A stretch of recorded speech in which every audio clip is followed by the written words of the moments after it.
গর্ভধারণ হয়েছে কিনা আপনি নিজেই বুঝতে পারবেন। যোনিপথ দিয়ে এমন এক ধরনের সাদা সাপ যেতে থাকে, যেই স্রাব দেখে আপনি নিজেই বুঝতে পারবেন আপনি গর্ভধারণ করে ফেলেছেন। ছাড়াও রয়েছে গর্ভধারণ করার জন্য যে সঠিক টাইমটি রয়েছে, সেই টাইমটিও আপনি জানতে পারবেন। কারণ গর্ভধারণ হওয়ার আগে যোনিপথ দিয়ে এমন এক ধরনের পিচ্ছিল সাদা সাপ যেতে থাকে, যা দেখে আপনি নিজেই বুঝতে পারবেন গর্ভধারণ করার জন্য এটা সঠিক টাইম রয়েছে, বা এই সময় আপনি সহবাস করলে আপনি দ্রুত গর্ভবতী হয়ে যাবেন। সমস্ত কিছু নিয়েই আজকে আমি আলোচনা করব।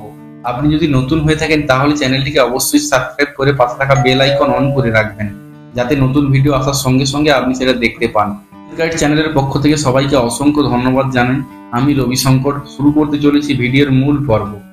যে সময় দাঁড়িয়ে এখনো পর্যন্ত অনেকেই মানুষ রয়েছে যারা গর্ভধারণ সম্পর্কিত তথ্য সম্পর্কে অজানা রয়েছে তাদের মধ্যে, যাতে সবাই গর্ভধারণ সম্পর্কে জানতে পারে, সেই নিয়েই আজকের আমার এই ভিডিও বানানো। কারণ গর্ভধারণ হলো এক প্রকার ন্যাচারাল প্রসেস। এই ন্যাচারাল প্রসেস সম্পর্কে সবার জানা দরকার। আপনি লক্ষ্য করলে দেখতে পাবেন গর্ভধারণ হওয়ার আগে বেশ কয়েক প্রকার সাদা সাপ লক্ষ্য করতে থাকবেন আপনি। এই দেখেই আপনি বুঝতে পারবেন আপনি গর্ভধারণ করে ফেলেছেন বা গর্ভবতী হওয়ার জন্য সঠিক টাইম রয়েছে আপনার। মহিলাদের মাসিক চক্র শুরু থেকে শেষ পর্যন্ত যে প্রসেস থাকে তার সাইকেল থাকে কারোর 28 দিন, আবার কারোর রয়েছে 29 থেকে 30 দিনের মধ্যে মাসিক চক্র সাইকেল হয়ে থাকে। মাসিক চক্র সাইকেল 4 থেকে 5 দিন হওয়ার পরে আপনি লক্ষ্য করতে থাকবেন আপনার যে যোনিপথ রয়েছে তার যোনিপথ শুকনো হয়ে থাকে বা শুকনো হতে থাকে। 2 থেকে 3 দিন পর এর সাদা সাপ যেতে থাকে। সাদা সাপের ধরন হয়ে থাকে হালকা মোটা। আপনি যখন 2 আঙ্গুল দিয়ে চেক করবেন তখন দেখতে পাবেন আঙ্গুলের 2 পাশে বা 2 প্রান্তে মোটা মোটা লেগে থাকে। কারণটা কি? কারণ হলো আপনার মাসিক চক্র শেষ হওয়ার থেকে 10 দিন পর আপনার যে গর্ভধারণ হওয়ার জন্য গর্ভাশয় থেকে ডিম্বাণু পরিপক্ক হয়ে ডিম্বনালীতে এসে উপস্থিত হয়। এই উপস্থিত হওয়ার আগে যখন পরিপক্ক হতে থাকে ডিমগুলি, সেই ডিমগুলি পরিপক্ক হওয়ার আগেই এই ধরনের সাপ আপনি লক্ষ্য করতে থাকবেন। যখনই আপনার গর্ভাশয় থেকে ডিম্বাণুগুলি পরিপক্ক হয়ে ডিম্বনালীতে এসে উপস্থিত হবে, তখন আপনি এক প্রকারের সাপ লক্ষ্য করতে থাকবেন।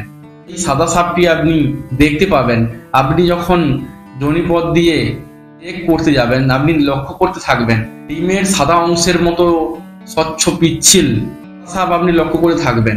যখন হাত দিয়ে চেক করবেন 2 আঙ্গুল দিয়ে যতদূর পর্যন্ত আপনি আঙ্গুলগুলোকে বাড়াতে থাকবেন ততদূর পর্যন্ত লেগে থাকবে সাদা অংশ হয়ে থাকে।